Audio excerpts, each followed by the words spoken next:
9. Samahan niyo po ako. 2 Corinthians chapter 12, verse 7 to 9.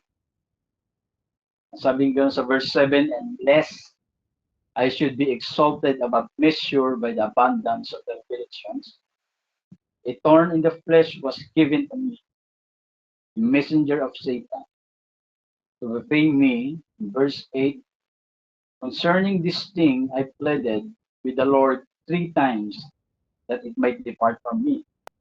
And he said to me, my grace is sufficient for you, for my strength is made perfect in weakness. Sa Tagalog po, ang sabi pong ganon, ito po ay parang revelation po kay Paul. Bigyan verse 7 at upang hindi ako magpataas dahil sa kadakilaan ng pahayag na meron pong revelation, binigyan ako ng tinik sa laman, isang sugo ni Satanas upang ako'y paulit-ulit na gulo. Verse 8, 3 beses ako nanalangin sa Panginoon. Ngunit sinabi niya, ang aking biyaya ay sapat sa iyo, sapagkat ang aking kapangyarihan ay lubos na nakahayag sa kahinaan. So, yun po, no? Tignan po natin ngayong gabi kung paano tayo muli, no? Sa ating pong pag-aaral, lagi natin sinasabi, ay hindi po natin nilalapatan yung mga talata ng base po kung ano yung ating pakiramdam sa verse na yon. O kaya kung ano yung parang sa tingin natin, no? Parang sa tingin ko, ganito ang ibig sabihin niya. So pagka ganun na po ang ating pong way para bigyan po ng kahulugan ang salita ng Panginoon, ay bumabagsak po tayo doon sa mga personal nating parang personal opinion, no? Ang tanong, yun ba yung sinasabi ng salita? Kaya napaka-importante po na maunawaan sa lahat yung konteksto ng salita ng Panginoon.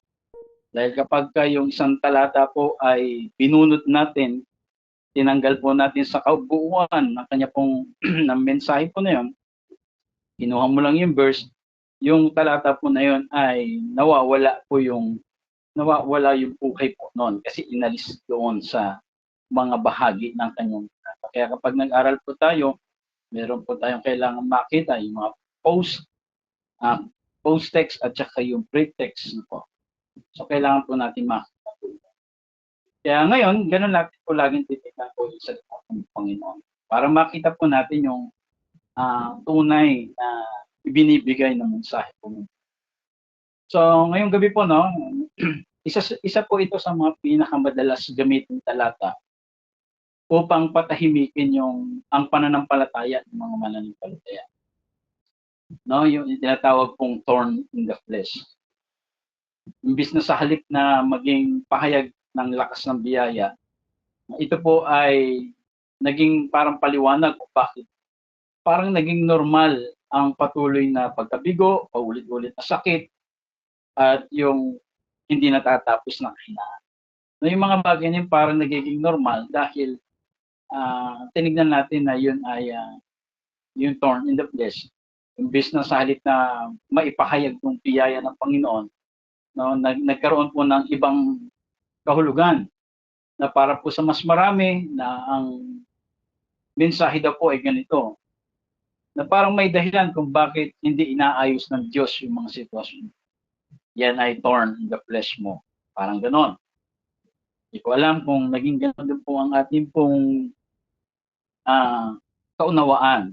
So maybe nairinig po natin, siguro may mga pangaral na narinig po natin, and then hindi na natin po tinignan ng inaral din. So parang yun na rin yung accept natin. So may mga ganun po, para sa marami po ang message po is about, pag sinabing thorn in the flesh, parang sinabing may dahilan kung bakit inaayos ng Diyos yung tema mo, hindi inaayos ng Diyos yung sitwasyon mo, no? Parang iyan yung tinik mo, parang ganun. Nadala-dala mo yan habang buhay.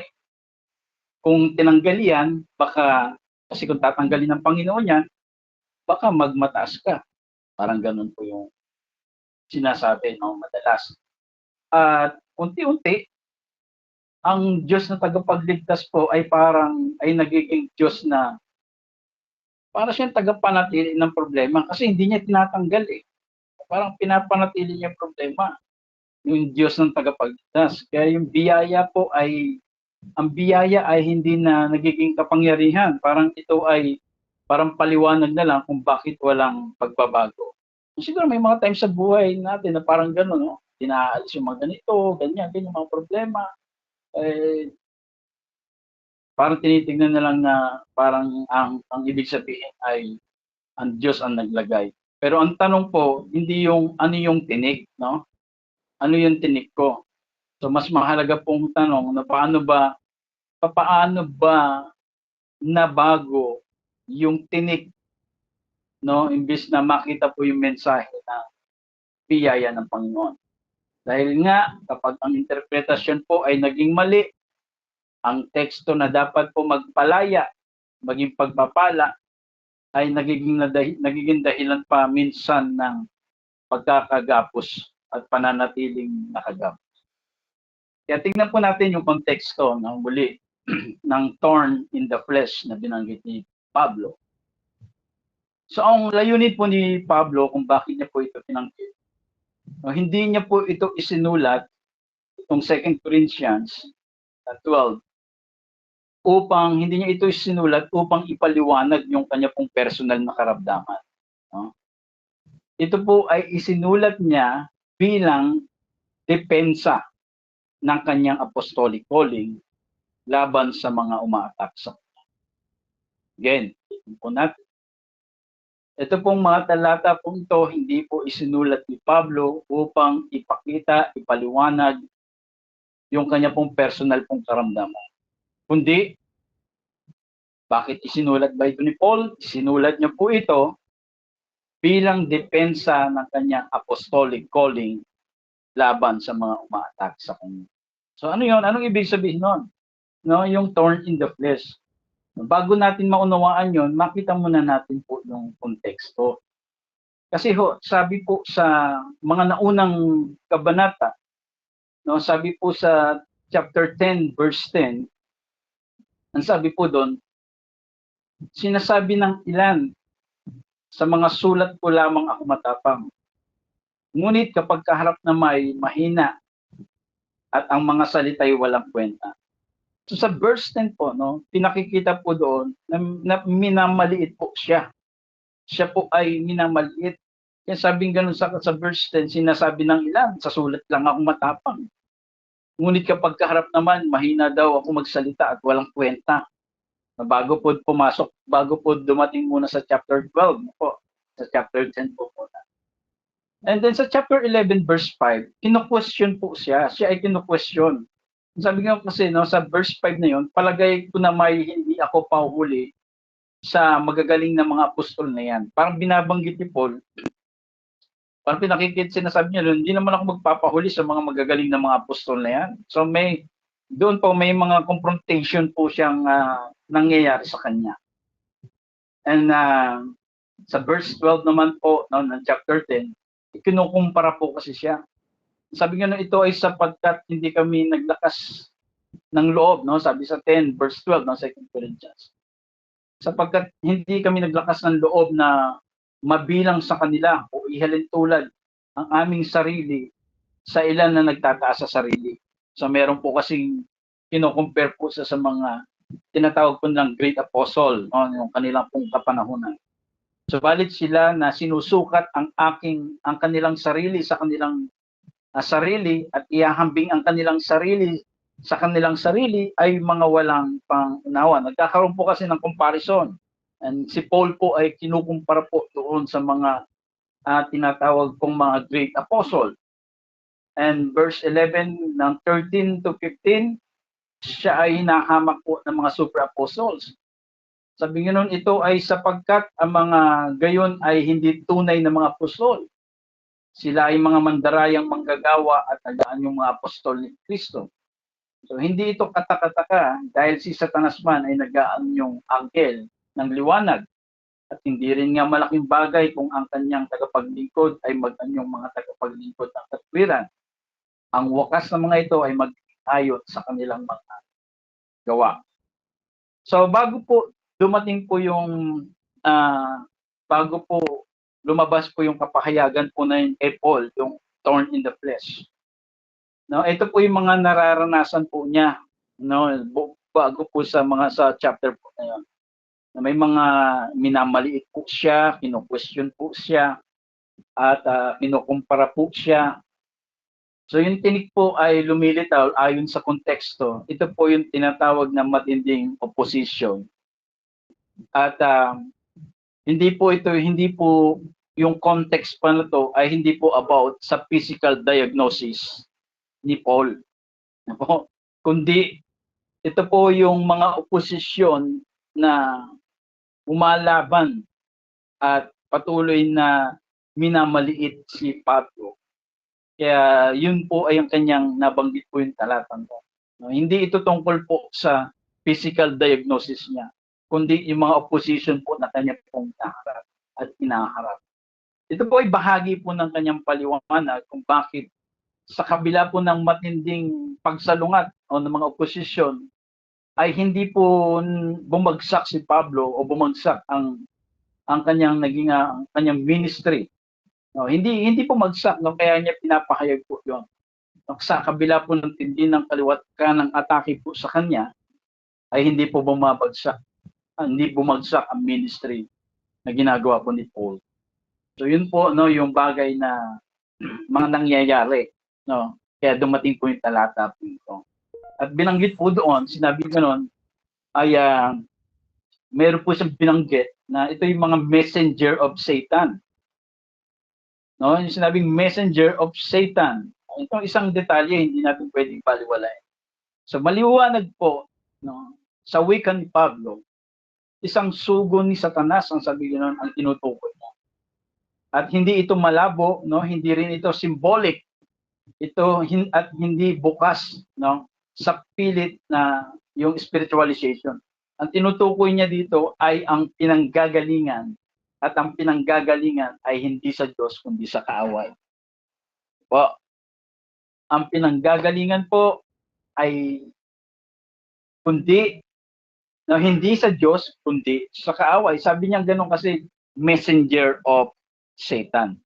So parang tayo, no, mas tinanggap natin na hindi si God ang nagbigay ng thorn in the flesh.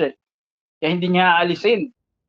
Sabi ni Paul, messenger of Satan. So maliwanag doon, ang pinopoint ni Paul, yung tinutukoy niya ay yung pinanggalingan ng thorn in the flesh.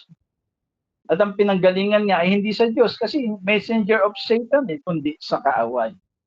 So hindi sinasabi ni Pablo na ito'y parang yung thorn in the flesh ko, disiplina ng Diyos to O yung lihim o kaya parang misteryong plano ng Panginoon sa akin. O parang isang instrumento ng Panginoon para lumago ako. So, yan po yung bagay na marahil ay doon po tayo dinala minsan ng kahulugan. Hindi po binanggit ni Paul na ito itong po sa disiplina ng Diyos o parang misteryong plano ng Diyos sa kanya or isang banal na parang divine instrument para sa spiritual na paglago. So, hindi po binanggit ni Paul po yun. Kung ganoon po ang layunin, ay sana malinaw din ang ganitong paglalarawan. Ngunit hindi yun ang kanya sinabi. No? Sa halip, malinaw po, no, yung term pong ginamit po niya, messenger o sugo ng Satanas. Parang isang agent po ng darkness, hindi ng kalangitan. So dito po madalas nagkakamali ang maraming interpretasyon. Kaya kapag ang isang bagay po ay malinaw na nagmula sa works of darkness, hindi ito maaaring gawing banal sa pamamagitan lamang ng mga religious explanation. Kaya ang pinanggagalingan ay mahalaga, ang Diyos ay liwanag, at sa Kanya ay walang anumang kadilingan. So doon pa lang po, pinakikita na yung thorn in the flesh, hindi ang Diyos ang nagbigay ng thorn in the flesh. Kundi mayroong pinanggalingan, messenger of Satan. Ang Diyos po ay makapangyarihan at nagdadala ng kabutihan mula no, sa masama, totoo naman. Maaari niyang baliktarin ang layunin ng kaaway at gawing bahagi ng kanyang effort. Na pwede niyang gawin yun. Pero ngunit, ibang usapin po yun. No? Yung paggawa ng kabutihan mula sa masama ay hindi nangangahulugan. Ang masama ay nagiging kasangkapan ng kabanalan. Ulitin po natin. Ang paggawa ng kabutihan mula sa masama ay hindi nangangahulugang ang masama ay nagiging kasangkapan ng kabanalan.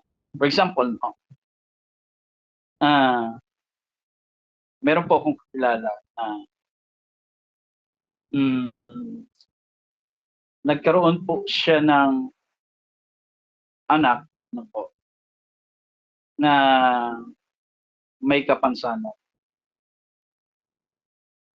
At ang sabi niya, kaya binigay ng Diyos sa kanya yun, kasi hindi siya tumutugon sa pagkatawag ng Diyos sa kanya. Kaya yung naging bunso niya pong anak ay nagkaroon po ng kapansanan. At yun yung naging thorn in the flesh po. So parang sa isang banda, no, na ang Diyos ang nagbigay ng pangit para magkaroon ng magandang resulta. So parang titignan natin, pwedeng gawin. Pero hindi pwedeng gawin na po, yung paggawa po ng kabutihan mula sa masama, hindi nangangahulugan ang masama po ay kinakasangkapan po ng kabutihan. Hindi pwedeng yun. Or example, no, isa pang kakilala ko, karoon po ng may isa pong pamilya po siya, no, bago po siya tumugon sa Panginoon, so madalit sabi po, siya po ay umalis po sa kanyang unang o tunay pong pamilya at nagkaroon po ng natukso sa ibang tao. At dumating po, no, ilang taon po siya nandoon hanggang sa nagkaroon siya ng kamalayan, parang gano'n.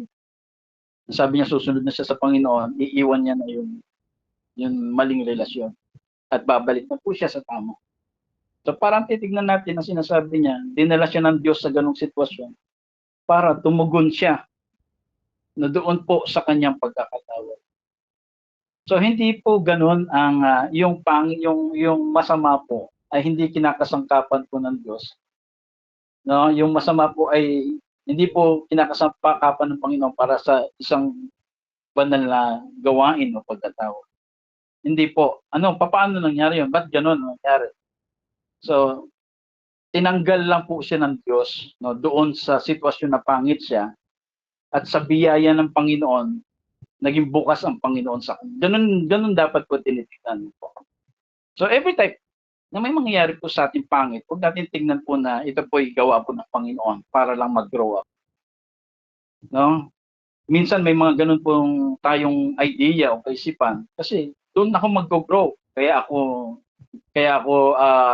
nagawa ng ganito pali, kaya ako tumalikod, ng pagtalikod ko ay maraming nangyaring hindi maganda. Tapos nung nangyaring yun, bumalik ako sa Panginoon at doon ko nakita yung gandang plano ng Panginoon. So, hindi po gano'n, no? Hindi ang Diyos ang gumagawa, pangit ang bagay. Minsan, decision talaga natin yun. Pero dahil sa mga wrong decision po natin, hindi po napihinto kasi ang pag-abot pa rin sa atin ng Diyos at ibalik po tayo. So hindi ka dinala ng Diyos doon, kinukuha ka ng Diyos doon. At nung kinuha ka ng Panginoon, pinakikita niya pa rin yung mga magandang plano niya sa atin. So ganun po. Kaya ang Diyos po hindi kailanman gumagamit po ng kasamaan upang ipahayag po ang kanyang likas na katangian. No, ang kanyang pong mga pamamaraan po ay laging nakaayon o kaayon ng kanyang pagiging banal, mabuti at puspos pong liwanag.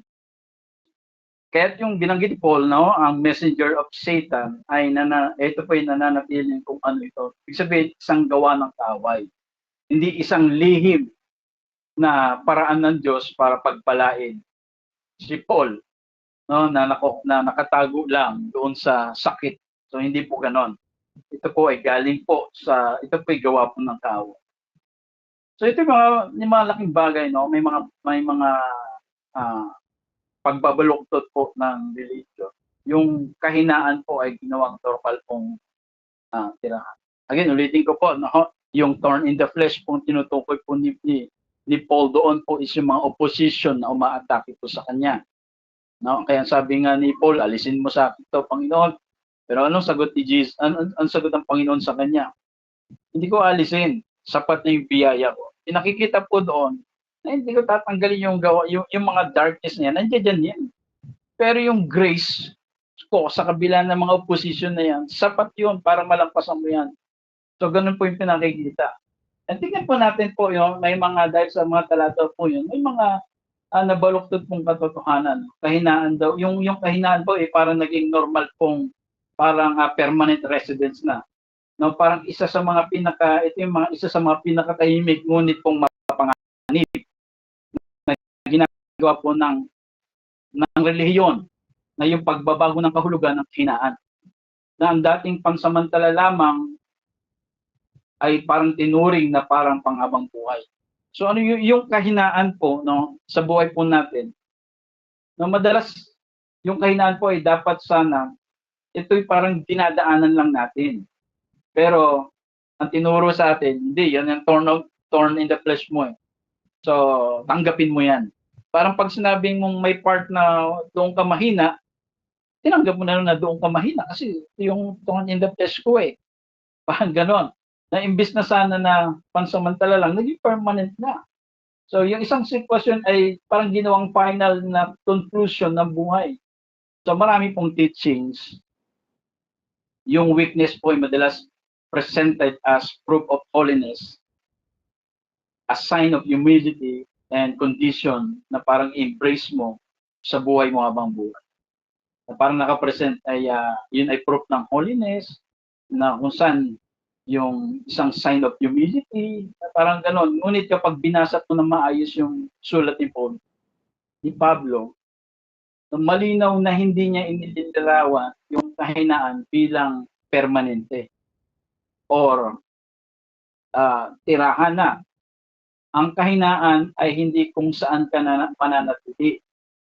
O ito ay isang sandali, ito ay isang sitwasyon, ito ay isang lugar kung saan nakikita kung gaano kalaki ang kakulangan ng tao dahil mayroon na yung kahinaan mo, nakikita yung kakulangan mo at doon din nakikita kung gaano kalakas ang kapangyarihan ng Diyos. Opo.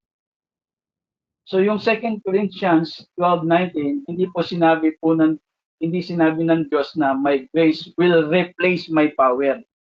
Hindi po, ang sabi niya, my power is made perfect in weakness.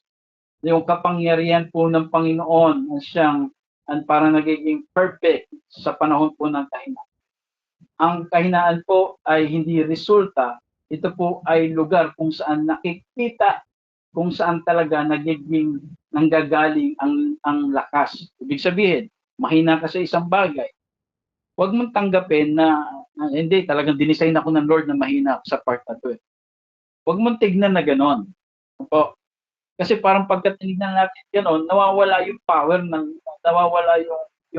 ng Lord.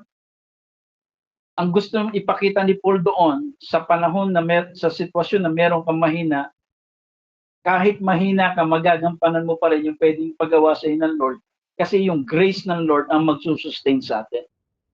So doon po nabubunyag, doon na ipahayag yung biyaya ng Panginoon. Kaya sabi ng Panginoon, my grace is sufficient. No po? Kaya kapag mahina ang isang tao, it does not mean na doon na siya mananatili. Hindi ako pwede dyan, mahina ako sa mundo. So, ibig sabihin lang, ay wala ng ibang aasahan kundi ang Diyos. Kapag meron kang kahinaan, no, huwag mong tignan yung kahinaan mo na permanent. Example, no, yung bagay na, hindi na mawala sa akin to. Ganito na ako, may bisyo na talaga ako. Kung titignan mo sa sarili mo, hindi sigat ang nagtagal mo. Pero ma-overcome mo yun dahil sa biyaya ng Panginoon. Ganun po natin tinitignan. O kaya sa ibang bagay. Po. So, ibig sabihin, wala ka ng ibang aasahan kundi ang Diyos. Ang sandaling yon, yung God's power works fully. Walang kampantay, wala po kapalit. Yung religion po, no, nagkaroon po ng shift from yung passage to permanence. Dito po pumapasok po yung perversion ng religion. Sa halip po na ituro na ang kahinaan ay daan patungo sa divine supply, parang ito po ay ginawang spiritual na address. Nang mensahe po ay nagiging ganito, no? Diyan ka na, yan ay para sa iyo. yan yung cross mo. No? Remember po, pinag-usapan natin yung cross. Yung cross mo, hindi yan yung asawa mong laging umaaway sa'yo pag pupunta ka ng church. No? Yung cross natin ay yung cross ng Jesus na dala-dala natin every day.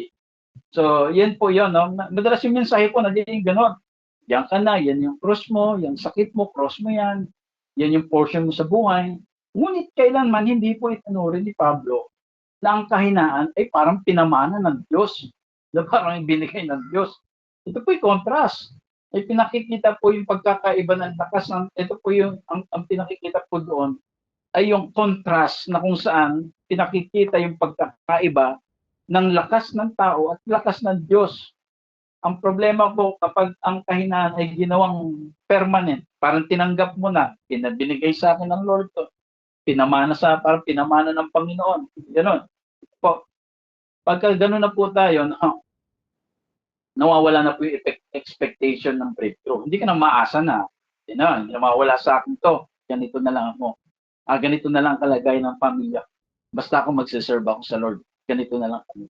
So nawawala na po yung expectation ng breakthrough. Parang namamatay po yung hunger para mas maging excellent tayo. Ang grace po ay parang nagiging parang okay na. Parang yung biyaya ng Lord, pinapakalma ka na lang. Hindi ka ini-empower. Ang grace po, hindi po tayo pinapakalma na okay na yan, okay na yan. Hindi ganun po. Ang grace po, ini-empower tayo. Sa panahong mahina ka, may God, no? may grace ang Lord na nagsusustain at nakapapatuloy ka na gagawa mo yung bagay na kung saan mahina ka pero nagagawa mo. Yung mahina ka sa ganitong bagay pero pagka ginawa mo, nalalampasan mo. So ini-empower po tayo. Kaya yung weakness po, nire-reveal po niya, dapat nare-reveal. No po, hindi po nagro-rule. Sa pananaw po ni Pablo po, yung kahinaan po ay naglalantad, hindi ito nag-ahabit. O inilalantad dito, ibig sabihin, yung kahinaan po ay limitasyon po ng tao, yung kasapatan ng Diyos at pinanggagalingan po ng tunay pong kapangyarihan. Ngunit hindi yun yung huling may salita. Kapag ang kahinaan po ang naging sentro, ang kapangyarihan po ng Diyos ay parang maliit na lang sa buhay po na. No, ganun, parang tinanggap na natin, hindi, sige, ganito na ako, exactly. Para bang yung kapangyarihan ng Diyos ay nagiging maliit sa part na yon na kung saan ka maiit. Na which is dapat nagiging mas malaki nga eh. No, parang walang kayang gawin ang Diyos doon sa sitwasyon natin. No, walang kayang gawin ang Panginoon sa mga sitwasyon na parang akala mo habang buhay na nasa iyo. Nawawala yung kapangyarihan ng Lord. Lumiliit yung kapangyarihan ng Panginoon kasi nakikita mo, naging sentro, yung kahinaan ay parang bigay ng Lord sa akin. So, ganun po. No? Doon tayo minsan dinala po ng religion. Kaya ngunit kapag ang kapangyarihan ng Diyos ang naging sentro, yung kahinaan po ay parang nagiging background lang. Parang isang paalala kung saan ka nanggaling, kung saan nanggaling yung takas, hindi kung saan ito nagtapos. Gaya lang yung sinasabi po natin, parang halimbawa po, merong isang bata, no, pianist po siya, na gusto niya mag-perform sa stage. Pero nung umipo siya, yung kanya pong kamay, nanginginig po siya. Yung mga daliri na parang biglang nangihina para makatugtog po ng maayos sa kanya pong piano. No? Sa umpisa, yung kahinaan niya, yung parang naging sentro niya. Nakafocus po siya dun sa bagay na parang hindi ko kaya, na natatakot ako. Pero doon siya nakatingin minsan. Pero yung God's guidance, ganito po, no, feels like a footnote. Pagka ganon, nagiging maliit po yung kapangyarihan po ng Panginoon para bigyan ka ng strength sa part na yon. Kasi bakit focus ka sa hindi ko kaya, parang mahina talaga ako sa part na to. Ngunit kapag anong nangyari, nung tumigil siya doon at huminga po siya, naalala niya po na sabi niya, she remembered to trust God's power. And she realized that her weakness, parang background lang sa story. Kaya yung kahinaan po ay nagsilbing reminder kung saan nanggaling ang kanyang lakas through God's help. She can still play beautifully, no, sa bawat note, God's power is the center. At ang kahinaan po ay nagsilbing lugar kung saan pinakita yung tunay pong husay ng batang yon na i-design po ng Panginoon. So at first, no, nandun yung takot niya. Pero kung nanatili siya doon sa takot niya, ay magiging maliit po yung kapangyarihan po ng Panginoon na hindi niya makikita. Pero nung nag-switch po siya, yes, hindi ko kaya ito, pero inaasahan ko yung kapangyarihan. Ano pong nangyari? Nagawa niya po ng maayos, nagawa niya naman. So yung kahinaan po, doon lang ipinakikita yung kapangyarihan ng Diyos na meron Diyos pong magawa. Kaya yung false pattern, no, yung weakness, yung power, at yung continuation. Sa buhay po ni Pablo, ang sequence ay malinaw. Yes, may kahinaan, may pressure, may opposition, may limitation si Paul. Pero dumarating po lagi ang grace. Ito po. Ito po yung divine supply. Sa panahon ng pressure, may grace ng Lord. Sa panahon ng opposition, may grace ng Lord. Sa panahon ng limitation, may grace ng Lord. Kaya ano po nangyayari? Nakakapagpatuloy po, no, nagkakaroon po ng expansion, ng bunga, ng impact yung naging nangyari kay Paul. And even sa buhay po natin, may mga bagay na pwedeng maging mahina po tayo, no? For example, hindi natin pinagpipray na maging maalis yung mga taong, Lord, mawala itong mga taong na nag-o-oppose sa akin. No, hayaan niyo sila. Kaya sabi ng Lord doon, no, kay Paul, hindi ko aalisin yan. Ang ibibigay ko sa yung biyaya, yung grace, na kahit harapin ka niyan, eh malalampasan mo yan. Parang ganon. Nung minsan ganon yung prayer natin eh. Alisin Lord yung problema kong to, tanggalin mo yung mga pangit kong sitwasyon, no, tanggalin mo yung mga hindi magandang bagay na yan sa pamilya namin. So kapag ganun po, no, na ay hindi natin nakikita yung kapangyarihan ng Panginoon. No, hindi tatanggalin ng Lord yun. Ibigyan tayo ng grace ng Lord para pagdating ng panahon, lahat ng yon makita natin na lampasan mo. So ganun po, no, kung ang kahinaan po ay naging kahinaan ng destinasyon, dapat huminto na po yung ministry niya.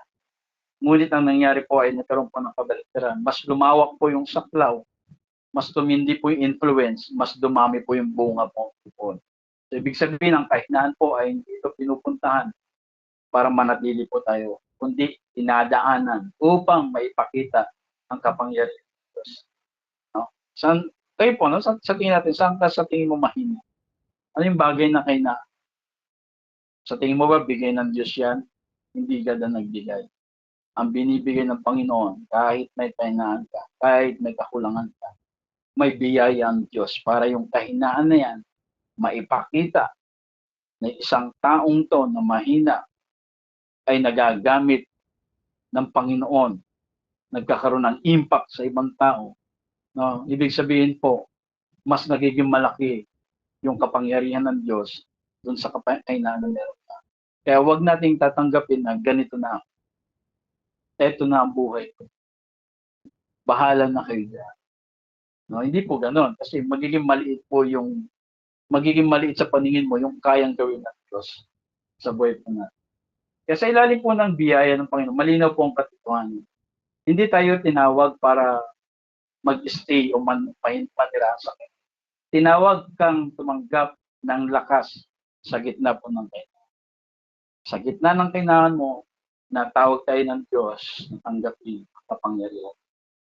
Ang kahinaan ay hindi ito yung identity mo. Si Kristo po ang identity mo. Ang kahinaan po ay lugar kung saan iahayag ang kapangyarihan ng Diyos. Ngunit ang kapangyarihan ng Diyos ang siyang nagdidikta ng direksyon po ng buhay. Kaya kapag sinabi pong grace is sufficient, ang sabihin ganun ng Panginoon, my grace is sufficient. Madalas itong binibigyan ng kahulugan ng desisyon bilang isang pahayag na parang ito na yun, tanggapin mo na lang, parang ganun. Sa ganitong ganung paraan po ng pagbasa, ang grace po ay nagiging parang pampakalma ng pagkatalo. Halimbawa, nabigo ka. Yung pagkabigo mong yun, ay hindi, niloob ng Lord na mabigo ako. Parang yung grace ng Lord, parang okay lang yan. Kinakalma tayo, tinatapik tayo. Hindi po. minsan sa kabiguan po natin, ayaw ng Diyos na manatili tayo. Huwag natin tignan na habang buhay na tayong bigo. Tignan po natin sa kabiguan na yon, sa mga pagdating ng panahon, dito makikita yung kapangyarihan ng Diyos. At doon po yung my grace is sufficient.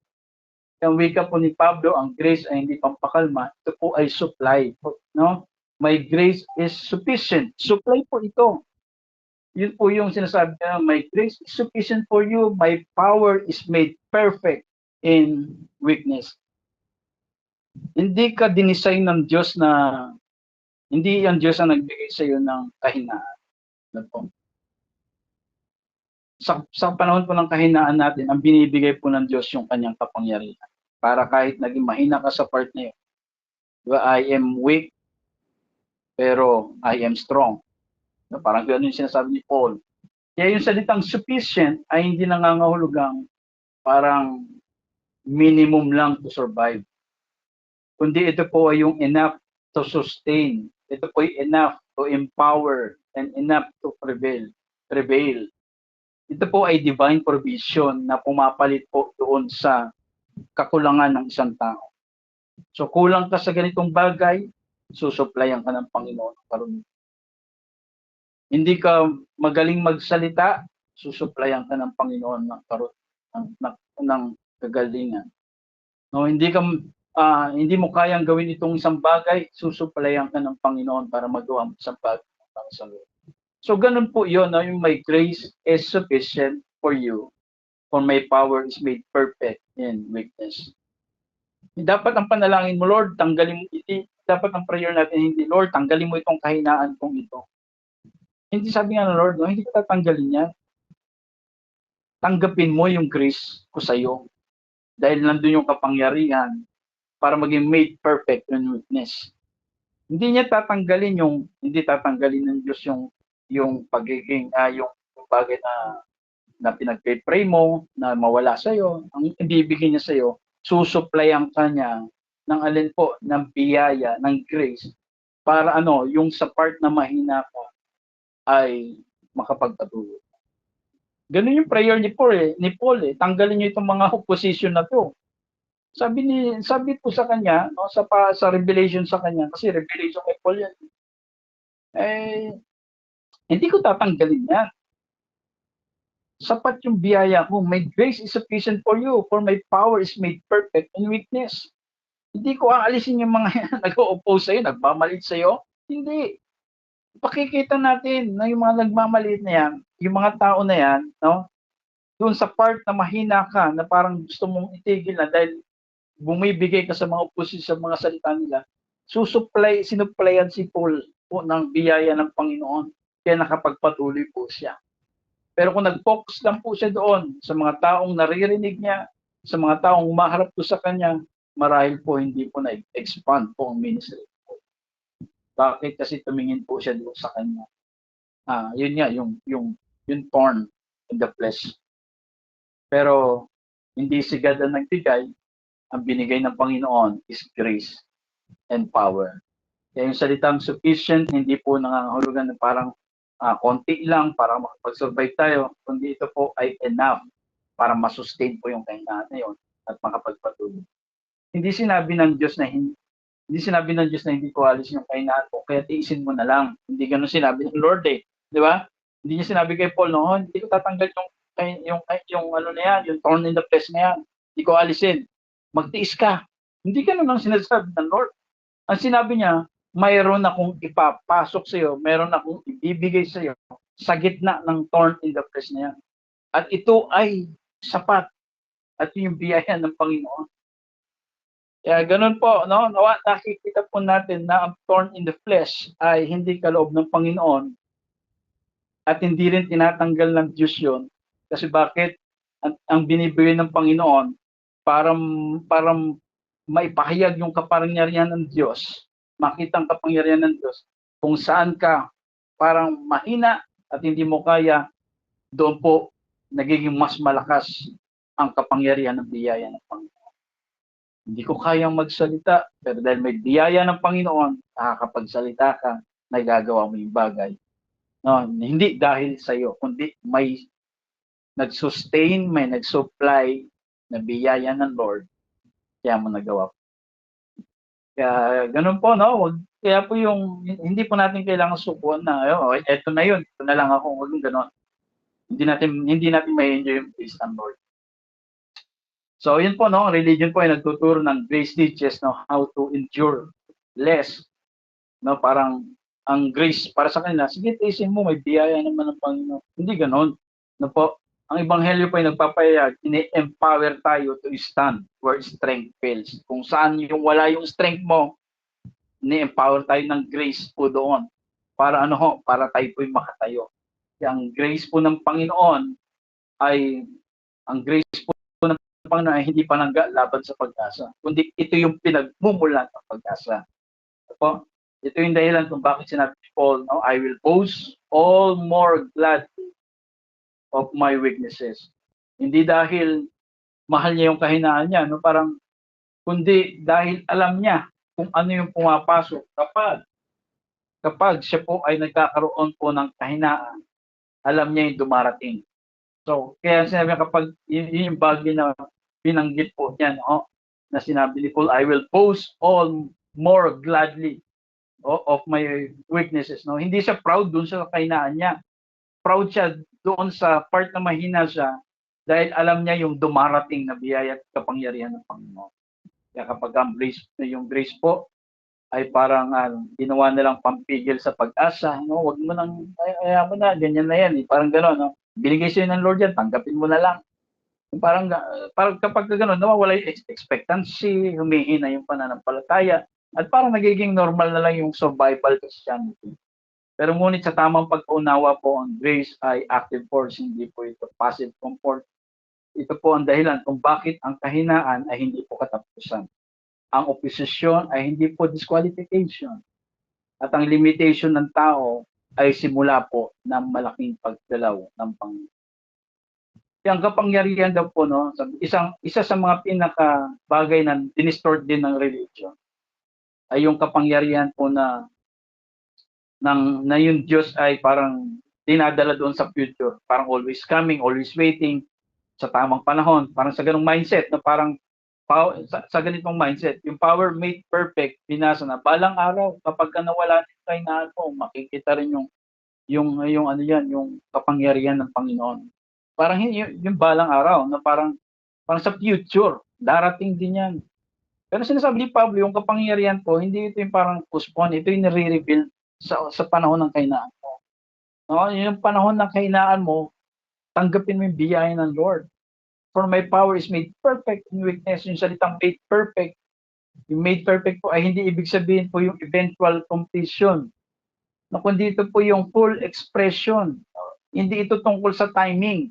Ito po ay tungkol sa manifestation. Hindi po sinabi ng Diyos na wait lang hindi sinabi kay Paul, sabi ni Paul, Lord, tanggalin mo na itong thorn in the flesh ko. Hindi sinabi ni God sa kanya, wait, antay mo maging malakas ka. Ang sabi niya, no, right there in your weakness, I will show my power. Ang kahinaan, hindi po siya dahilan para maging hadlang sa kapangyarihan. Ito po ay daluyan. Ito. Kapag pinagliban po natin yung kapangyarihan, yung faith parang becomes passive. Yung prayer becomes survival language. Yung church parang becomes a waiting room lang. Yung parang kailan kaya malalampasan dito, no? Kailan kaya ako magtatagumpay sa ganito.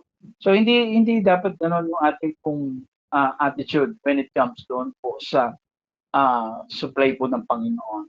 So right there in your weakness. Sa panahong bumagsak ka, sa panahong mahina ka, may supply po ang Panginoon.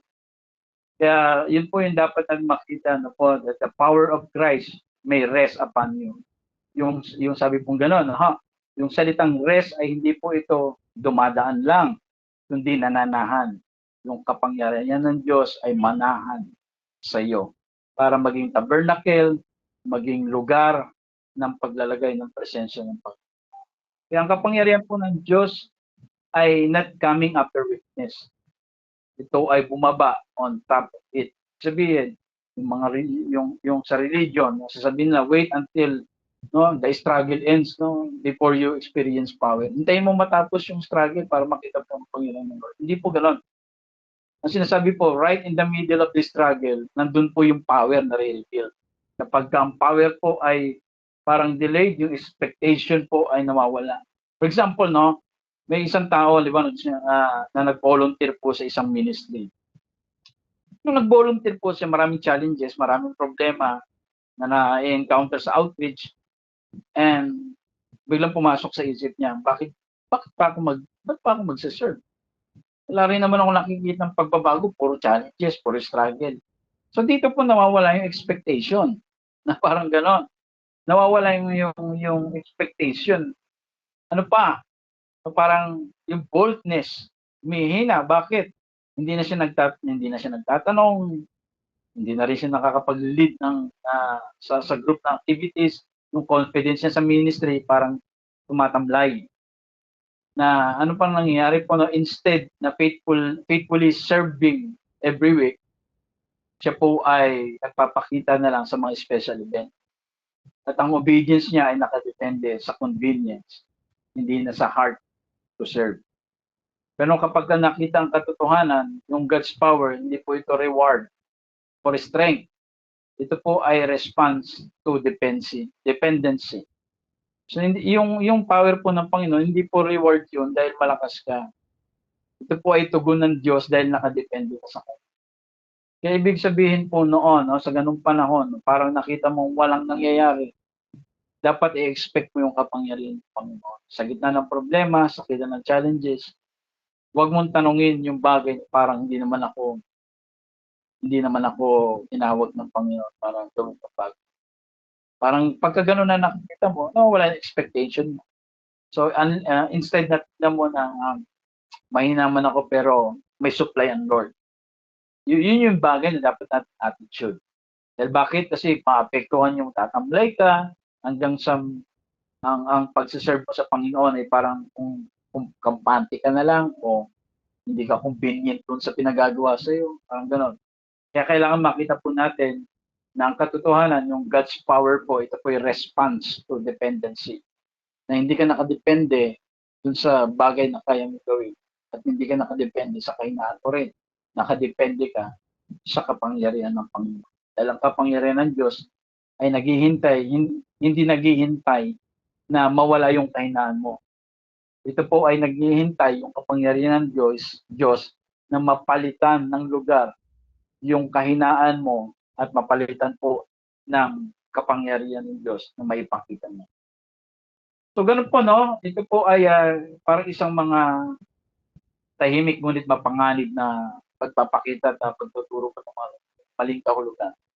Yung tinatawag kong boasting. Kapag narinig po natin yung salitang boasting, yung pagmamapuri, agad itong inuugnay sa kayabangan o yung self-exaltation. Kaya dahil dito, tinuruan po yung mga mananampalataya na itago ang lahat ng kahinaan. Ipakita mo lang kung saan ka nagtagumpay. Pero ngunit, binago ni Pablo yung definition po ng pagmamapuri. No? Sabi niya sa verse 9, no, most gladly therefore I will rather boast in my weaknesses, that the power of Christ may rest upon me. Hindi pinagmamalaki po ni Pablo yung kahinaan bilang achievement.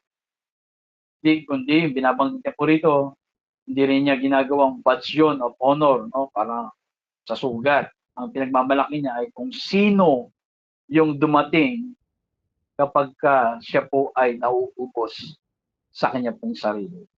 Yun yung ipinagmamalaki po. Ay, most gladly, therefore, I will rather boast in my weakness. Ang pinagmamalaki niya po doon ay yung supply ng grace ng Lord sa panahong mahina po siya. Kaya yun po yung bagay na pinabanggit po ni Paul. Kaya kapag mahina ka, wala kang pagmamalaki, no? Parang pagka ikaw ganun, sa Ebanghelyo ng Panginoon, yung boasting po, hindi ito tungkol sa kung ano at gaano ka kalakas, kundi gaano ka ka-dependent. Kaya kapag sinabi ni Paul, I will boast in my weakness, hindi niya sinasabi na tignan niyo kung gaano ko kahina.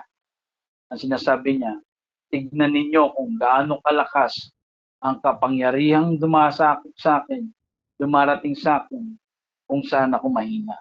Ganun po yung binabang ko. So, yun po yung kailangan din natin makita po. Sa panahong mahina tayo, ay pahayag po ay hindi yung kahinaan mo, kundi yung kapangyarihan mo. Kaya yung kahinaan po ay hindi po yun yung goal, hindi layunin, no? Ito ang environment kung saan lumilitaw po yung kapangyarihan ng Diyos. Hindi rin sinabi ng Diyos na manatili ka dyan sa ganyan. No? Ang mensahe po ay hindi ka matitigil ng kahinaan. Ang mensahe po doon, hindi ka mapapahinto ng kahinaan po na yan. Kaya, yun, sa halip na tanggalin yung mga oposisyon, pinalakas po ang mananampalataya. No, sa halip na pigilan ang misyon, pinalalim po yung epekto po nito. Yun yung nangyari po kay Paul. Kaya ang resulta po, no, nagpatuloy si Pablo, lumawak yung influence niya at naging tumibay po ang iglesia. Kaya bakit, dahil tayo po ay, dahil nagkaroon po ng pinapatay po ng religion, yung expectation, kapag naniniwala tayo na ang tao po ay parang yung pagkabigo, yung parang normal, yung ganyan ka, normal yan, wala kang kakayahan, parang normal yan, mahina ka dyan, normal. Parang naging normal na lang noon, naging komportable tayo. Yun po ang nakakalungkot, no? Kundi dapat sa panahon sa mga panahon o sa lugar na meron kang mahina o mahina sa part na yun, huwag mong tanggaping mahina. Lagi mong asahan ang kapangyarihan ng Diyos na yung kung saan ka mahina ay magiging makapangyarihan ng Panginoon at magagampanan mo yung dapat. So, ganun po natin. Ngayon, paano natin i-apply sa buhay po natin? Una, suriin po natin kung ang inyong paniniwala ba ay nagmula doon sa teksto o sa tradisyon. Hindi lahat ng matagal ng ituturo po ay tama. Pangalawa, huwag gawing identity yung pinagdaanan. Ibig sabihin, ang opposition ay hindi yun yung pagkakakilanlan po natin. Pangatlong bagay, gamitin natin ang biyaya bilang lakas, hindi dahilan para tumigil. Ang biyaya po ay hindi excuse, kundi ito po ay empowerment. Name, power po tayo. Yung thorn in the flesh po ay hindi disenyo ng Diyos para sa permanenteng pagkatalo. Hindi ito instrumento ng kabanalan. Hindi din ito patunay ng pagiging spiritual. Ano po yung thorn in the flesh? Ito po ay patunay na meron pong laban. Sa gitna ng laban, merong supply ang biyaya. At ang walang kapangyarihang kaaway na pigilan ang layunin ng Diyos, sapat po ang biyaya ng Panginoon. Grace is sapat, hindi para magtiis, kundi para magpatuloy at magtagumpay. And ang thorn po, hindi po ito punishment. Hindi ito para parusahan ng tao. Kundi ito po yung shows God's power. Ipapakita ng kapangyarihan ng Diyos. Hindi po pinakikita yung kahinaan. At dinodraws tayo, focus to God, hindi sa kahinaan. At becomes a blessing. Nagmumulan po ng biyaya at higit sa lahat, aral. So naunawaan po natin na nakita po natin ay sa context yung thorn in the flesh. Hindi po ito tungkol sa sakit na inilagay ng Diyos para may pahayag ang Panginoon. Parang gano'n. Para walang may pagyabang. Wala tayong may pagyabang. So hindi po gano'n. Ang point po ni Paul dito, yung thorn in the flesh na tinutukoy niya, ay mga opposition sa kanilang panahon. Na siya ay minamaliit, dinidegrade, kinukumpara sa mga super apostle. Pero yung kung saan po siya mahina, ay doon po binigyan siya ng supply ng Panginoon, ng grace ng Lord. Kaya sabi ng guro ng Panginoon, my grace is sufficient po para magpatuloy po si Paul. So nawa po, ganun natin tignan, no? Nakita ang katotohanan sa mga salita. So let's pray, Lord Jesus. Maraming salamat, Panginoon. Your grace is more than enough, Panginoon. Sa mga panahon kami ay parang hindi namin kaya, mahina kami sa bagay na to, sa part po na to. Doon po nagiging mas malakas at malaki ang kapangyarihan mo na pwede supply sa amin. Dahil doon po nakikita ay hindi dahil sa amin, dahil sa iyo. Kaya salamat po, Panginoon, pinupuri ka namin at pinasasalamatan, Lord God. At nawa, hindi lang namin narinig ito, Panginoon. Makita namin ang katotohanan at tanggapin namin ang katotohanan. Kaya salamat po. Dahil ni Pablo, Panginoon, nagtagumpay po siya. Hindi nyo tinanggal yung thorn. Ang binigay nyo ay yung grace na ninyo, Panginoon, sa kanya. Hindi po sa amin, Panginoon. Hindi kami nananalangin na tanggalin mo. Hindi makita namin at ma-enjoy namin yung biyaya doon sa bagay na mahina. At magpagpatuloy kami at mas magamit mo pa kami. Salamat po sa pangalan ni Jesus. Amen. Praise God. Salamat po sa bawat isa. Amen. Ayun, maraming salamat po, Pastor Charles, sa isang napakagandang mensahe po na muli po kami ay napagpala sa pamamagitan niyo po. Ano po? At naalala ko, ito po ay aking naging mensahe po sa aking FB post po. Mga parang year 2020